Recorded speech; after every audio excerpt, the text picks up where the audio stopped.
That's right. So last year we polled Australians the question of how likely they saw war with China.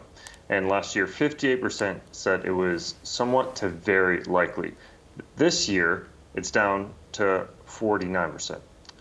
So that's a 9%, 9 percentage point drop since last year, which is a pretty huge change in terms of annual polling. Usually you don't see polling figures shift all that much, but that decrease is pretty notable. And I think, and there's a lot of messages that you can take from that. You can say that in many ways, despite a year of a lot of messaging against AUKUS, a lot of issues about militarization and accusations that Australia is militarizing the region.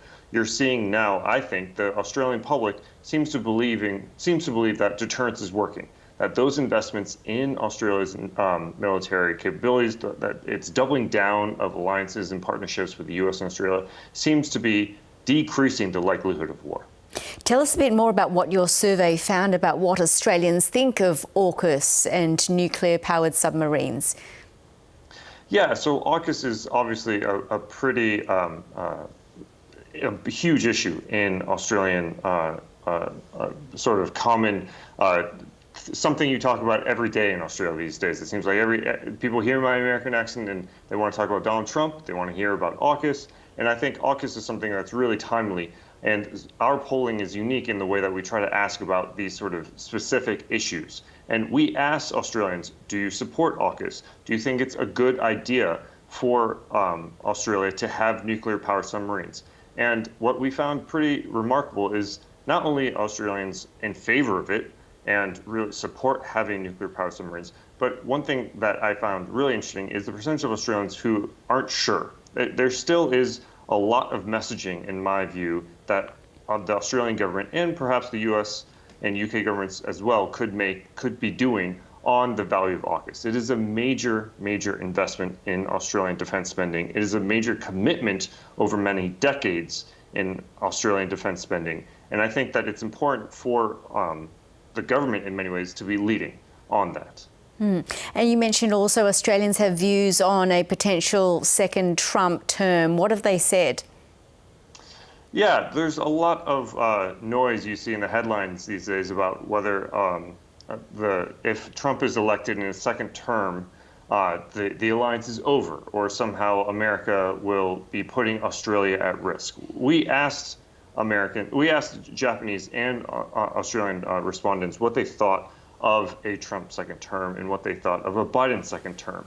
And unsurprisingly, a lot of Australians, more Australians, I should say, were in favor of a Biden term than a Trump term. But we asked folks, would you want to withdraw from the alliance if Donald Trump was elected? And despite the fact that Australians overwhelmingly prefer Biden over Trump, only 45% of Australians said that if Trump is elected, it's worth withdrawing from the alliance. I would think that given how many headlines we see about how much many Australians and Americans hate Trump, that there'd be more noise about that and more people saying we should withdraw from the U.S. alliance. But in my view, I think it shows that Australians can walk and chew gum at the same time. They can see that the U.S. alliance is about more than just one president. Meanwhile, the US has rejected global calls for a ceasefire in the Israel-Gaza war, as we know. How do you think this impacts the view of other countries in the region, including Australia? Well, the thing with the U.S., what it's doing right now in Gaza, and I should note that this isn't just the U.S., this is really particular to the Biden administration. Joe Biden has been in Washington for over half a century at this point, and he has proudly called himself a Zionist and come out very quickly, very strongly, very emotionally in favor of Israel's right to defend itself. But I think what's important to note on that is that his support of Israel, including his support of Israel not engaging in a ceasefire yet, is in many ways because, one, he believes, but two, it also buys him some leverage with Israel. You're seeing that in terms of the White House talking about the way that they are supporting more aid getting into Gaza, the way that they're trying to negotiate more hostages. So I think that Joe Biden is not only following what he's long believed in supporting the existence of the state of Israel, but he is also being wise in terms of gaining more leverage with the Israelis through that support. And your survey also found that half of Australians support following the US into armed conflict if a US ally like Japan is attacked. Yeah, this was pretty remarkable to us.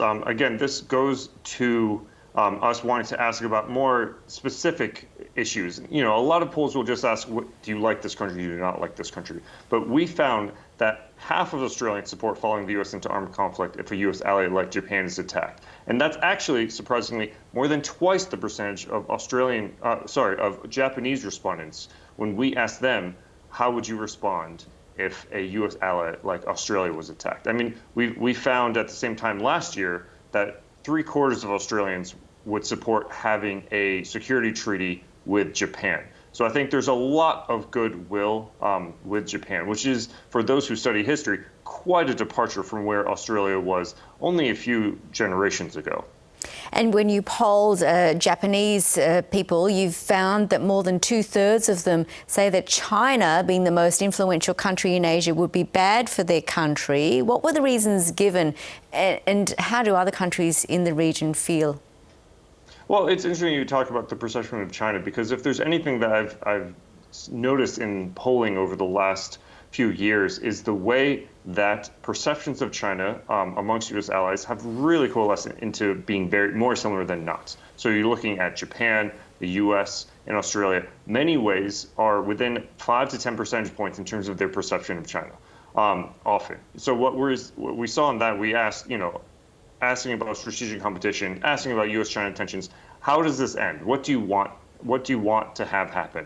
And we found that between half and 2/3 of Americans, Australians, and Japanese respondents said that it would be bad for their country for China to be the most influential country in Asia.